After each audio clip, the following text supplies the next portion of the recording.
और जैसा मैंने बताया भागवत के माध्यम से, ऊर्जा के मामले में गौ सर्वोपरि है।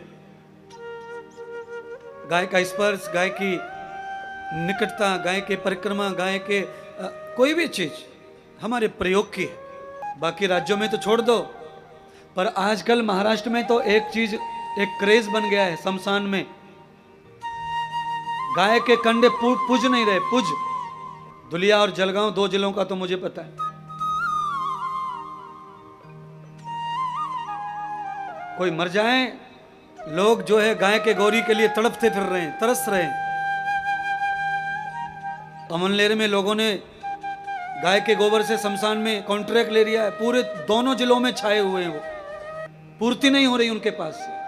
न जाने कहां कहां की गौशालाओं के गोबर जमा करके उनका व्यवसाय चल गया, बिजनेस चल गया, काम हो रहा है। किसी चीज की एक बार प्रचलित हो जाए, किसी चीज के बारे में अब बताना सही हो जाए, किसी के बारे में लोगों को मान्यता अच्छी हो जाए, उसके बाद उसकी पूजा हो जाती है। अब गाय के गोबर को वैसे कोई पूज नहीं रहा, पर जब कोई मर जाए तो सब ढूंढते फिर रहे।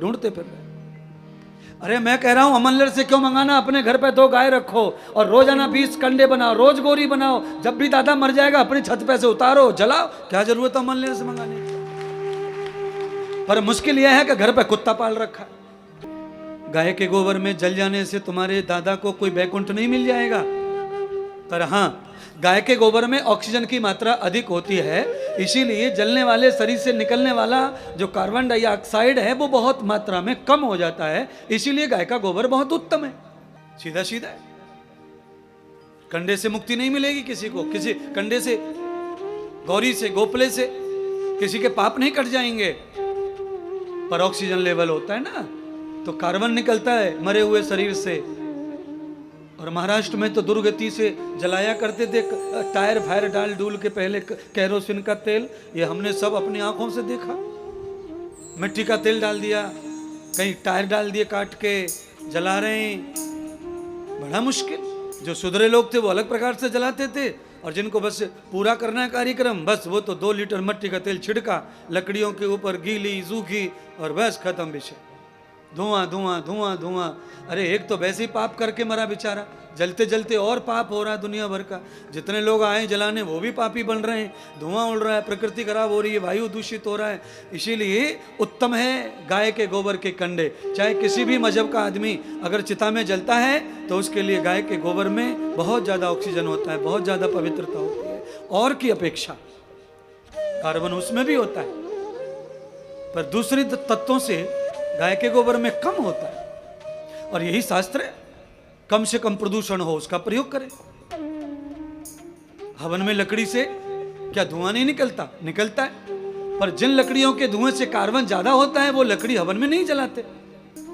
कहते पीपल जलाओ, आम जलाओ, अमरूद जलाओ, पेरू जलाओ, करील जलाओ, उदंबर जलाओ, ये सब जलाओ। क्यों? इनमें कम होता है दूसरे वृक्षों की अपेक्षा कार्बन, ऑक्सीजन लेवल ज्यादा होता है। पीपल में तो अत्यधिक होता है ऑक्सीजन, अमरूद में भी बहुत होता है, पेरू में। इसलिए पेरू और पीपल की लकड़ी एक जैसी होती है, थोड़ी सी है, थोड़ी लाल कलर की, पीपल की और पेरू की। आम और चंदन की लकड़ी समान होती है देखने में, उनमें भी कार्बन कम होता है। तो हवन में उनका प्रयोग हमारे ऋषि मुनि करते आए। सब में कार्बन है, पर ज्यादा से कम में जिसमें हो वो उत्तम है। ऐसे ही बुराइयां भी सब में होती हैं, पर जिनमें कम से कम होती हैं बुराइयां, उनको ही हम महापुरुष कहते हैं, दिव्य पुरुष कहते हैं, महात्मा पुरुष कहते हैं, ज्ञानी पुरुष कहते हैं। अरे संसार में आए, हम जूता चप्पल पहने और उनमें धूल ना पड़े, मिट्टी ना पड़े, ऐसे कैसे हो जाएगा? हम महात्मा होंगे, पर हम जो पहनते हैं उस पर धूल आएगी, मिट्टी आएगी, सब आएगा। पर हाँ, किसान की चप्पल पे जो धूल आती है उससे कम बनिया की चप्पल पे आती है, बनिया से कम साहब की पे आती है, साहब से कम प्रधानमंत्री जी के पे आती होगी, उनसे कम राष्ट्रपति जी के पे आती होगी। पर चप्पल जूते पहनते हैं तो धूल मिट्टी तो लगेगी। जहां जैसे आप निवास करते हैं वैसा संबंध है आपका, इसलिए उनके कपड़े गंदे कम होते हैं, किसान के कपड़े ज्यादा गंदे होते हैं, मजदूर के और ज्यादा होते हैं, बेलदार के और ज्यादा होते हैं। दूसरी महिलाओं की बराबरी में पूतना पवित्र है, पूतना की बराबरी में सारे ब्रज की गोपियां पवित्र हैं। 6वें दिन भगवान की मौत आई थी पूतना की वजह से, पर उन्हें मार कौन सकता है, वो तो जन्मा है। पर भय तो भय ही माता पिता को, परिवार को, गांव को भय लग गया। पूतना का खात्मा तो हो ही गया, पर आज भगवान का नया जन्म हुआ, और नया जन्म हुआ तो भगवान को तिलक लगाया, माथे पर काजल, आंखों में, और पीतम्बस्त्र, पीले वस्त्र पहनाए, सजाया, भगवान को पालना दिया, और सारे गोकुल के लोगों ने उत्सव मनाया और भगवान को झूला झुलाया। छठी के दिन झूला झुलाते हैं बच्चे को, छठी के दिन बच्चे को पालने में डालते हैं।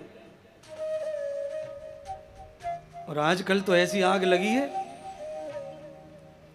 कि पालना, ढालना, काल सब पहले से बना के रखा हुआ तैयार।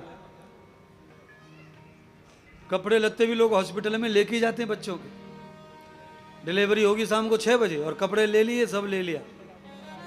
अरे अरे नंगा पैदा हुआ है, कम से कम नामकरण तक तो नंगा रहने दो। नामकरण नामकरण का दिन ज्यादा लग रहा है तो छठी दिन, 6 दिन, 7 दिन उसे लपेट के रखो साधु बना के। सिला हुआ कपड़ा बच्चे को नहीं पहनाना चाहिए, कपड़े में लपेट के रखना चाहिए उसको। सिले हुए कपड़े से बच्चे के शरीर पर बहुत सारे डॉट्स आ जाते हैं, दाग आ जाते हैं, खुजली आ जाती है, खाज आ जाती है, क्योंकि उनमें केमिकल होता है। पुराना कपड़ा, धुला हुआ पुराना कपड़ा बच्चे को लपेटना चाहिए। जब बच्चा जन्म ले तब पुराना कपड़ा, जो यूज हुआ कपड़ा है, धो के रखो और उसे लपेटो। नया कपड़े में बच्चे को कभी नहीं लेना चाहिए।